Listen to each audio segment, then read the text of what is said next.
আজকে চলো পাও ভাজি করে দেখাই। পাও ভাজির জন্য যা যা আমাদের লাগবে সেগুলো একটু দেখিয়ে দিই। যেমন আমাদের ক্যাপসিকাম, টমেটো, বিনস, আলু, ফুলকপি, গাজর, একটু পেঁয়াজ, বিট, কড়াইশুঁটি, ধনেপাতা, মাখন আর অবশ্যই পাউরুটি। এই হচ্ছে আমার ইনগ্রিডিয়েন্ট।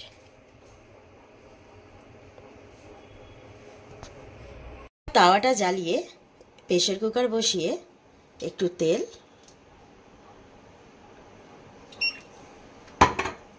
আর মাখনটা একটু বেশি দিতে হবে।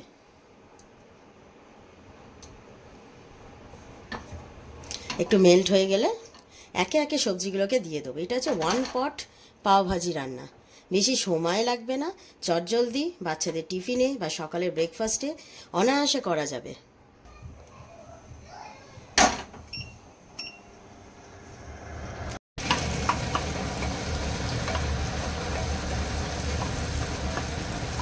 পেঁয়াজটা একটু নাড়াচাড়া হয়ে গেলে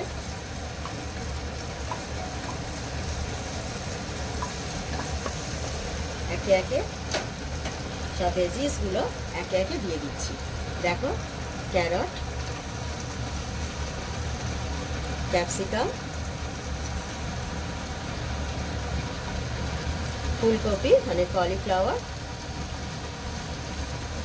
আলু, পটাটো,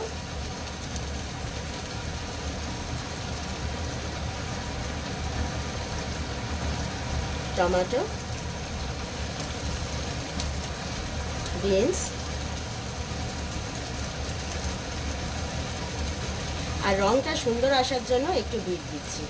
এতে রংটা একটুখানি বেশ গাঢ় লাল হবে। তার সাথে একটু কড়াইশুঁটি দিয়ে দিচ্ছি, মটরশুঁটি।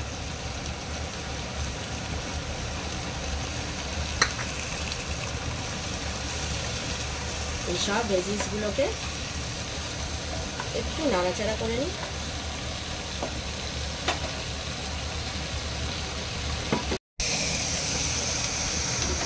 একটু ভেজিসগুলোকে নাড়াচাড়া করে নিয়ে এবার এর মধ্যে আমি দিয়ে দিচ্ছি স্বাদ অনুযায়ী নুন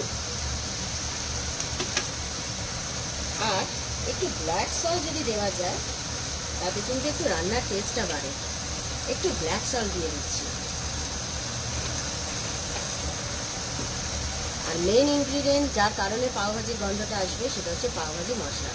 আমি পাওভাজি মশলা রেডিমেড কেনা পাওভাজি মশলা দিয়ে দিচ্ছি। আমি অল্প দিচ্ছি কারণ আমার ছোট বাচ্চা খাবে, ওর জন্য পরে তুলে নিয়ে আমি তারপর আবার এটাকে একটু বেশি করে দেবো। এই পাওভাজির মশলাটা আমি অল্প একটু দিলাম।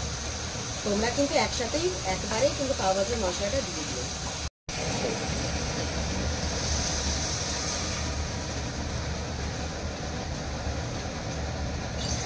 তারপর আবার কিছুক্ষণ পর আসবো। চলো তাহলে মোটামুটি 6-7টা সিটি দেওয়ার পর প্রেসার কুকারটা খুললাম। এই এখন এরকম অবস্থা। এবারে স্ম্যাশ করি।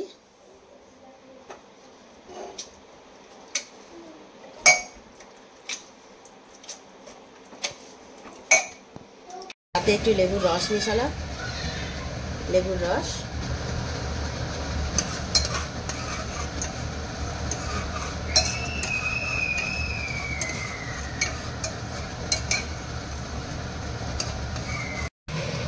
একটু ধিম আঁচে বসিয়ে রেখে একটু চাপা দিয়ে রাখলাম।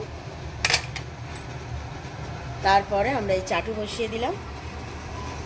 পাউরুটিটা কিভাবে করছি মানে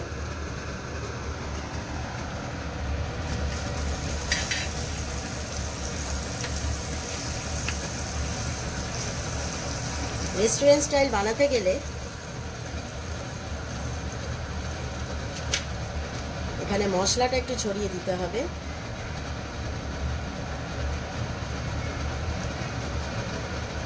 ধনেপাতা। রেস্টুরেন্টে যে চাটুটা ইউজ করা হয় সেটা কিন্তু ওরা পাওভাজি বানাতে বানাতে করে বলে তার গন্ধটা কিন্তু ওই জন্য পাউরুটির মধ্যে খুব সুন্দর আসে। তাই আমরাও একটুখানি এর মধ্যে পাওভাজি মিশিয়ে দিলাম। গন্ধটা ঠিক রেস্টুরেন্ট স্টাইলে আসবে বলে।